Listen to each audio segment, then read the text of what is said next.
Dumbest decisions in Harry Potter. In this video, we take a look at the dumbest, most ill-advised or unfortunate decisions made by both good and evil characters in the franchise. The punishment of being sent to the Forbidden Forest at night. Harry Potter and the Philosopher's Stone. Hogwarts students are constantly unintentionally put into dangerous situations.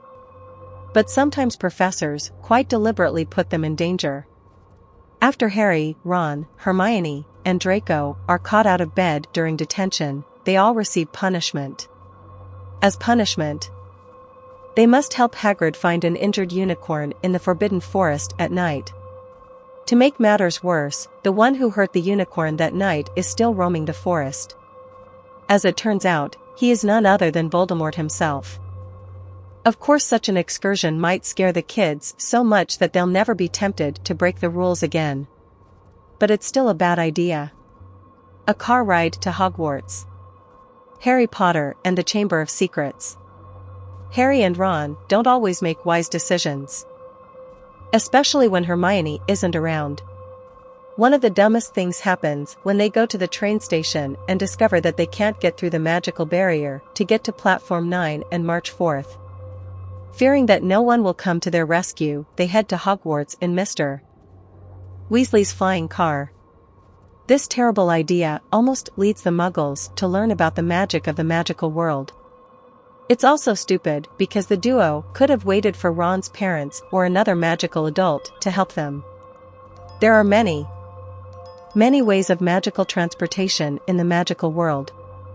The boys could definitely figure out the best way to get to Hogwarts. Harry goes to the Ministry. Harry Potter and the Order of the Phoenix. Due to the famous scar and a few other factors, Harry is linked to Voldemort's mind. So when he receives a vision in which the Dark Lord is torturing Sirius at the Ministry of Magic, he becomes passionate about saving his godfather. When Harry is ignored by the adults, he decides to immediately go to the seat of the wizarding government of Britain. But it turns out that he has been given a false vision. Voldemort tricks him into going to the Ministry so that Harry can receive the prophecy. The ensuing battle leads to Sirius' untimely death. But there's one fact that makes Harry's decision even more horrifying. If he had simply used a two-way mirror that would have allowed him to check on how his godfather was doing, none of this would have happened. Slughorn tells Riddle about the Horcruxes. Harry Potter and the Half-Blood Prince. Horace Slughorn was a professor at Hogwarts and taught Tom Riddle, the boy who became Voldemort. During a private conversation, Tom asks about Horcruxes, and the professor confirms that they are dark magical artifacts filled with fragments of a wizard's soul that can make him virtually immortal.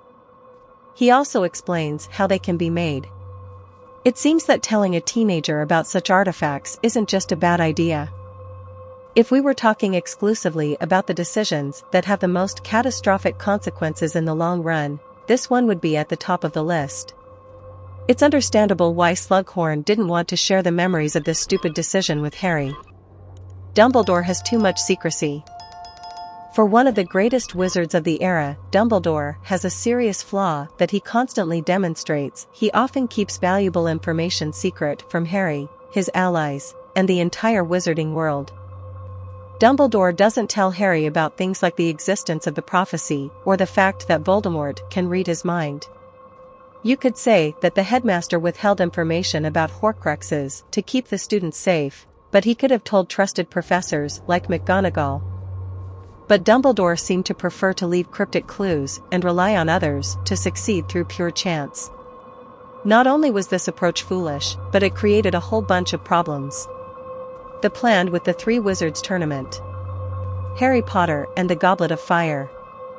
Villains love overly complicated plans, and in Goblet of Fire, Voldemort comes up with just such a one. To get Harry's blood, the Dark Lord forces Crouch Jr. to disguise himself as one of the most experienced defense specialists against the dark forces. While Crouch Jr. is working undercover, he enters Harry into the Three Wizards Tournament and does everything he can to make sure the boy wins. When Potter touches the cup to claim victory, he is instantly transported to Voldemort. Was this elaborate plan really the only option? Couldn't Crouch Jr. have just kidnapped Harry or at the very least secretly gotten the blood some other way. There were so many things that almost derailed this convoluted plan completely. What do you think is silly about the Harry Potter movies? Write your opinion in the comments and don't forget to like and subscribe to the channel so you don't miss our new articles.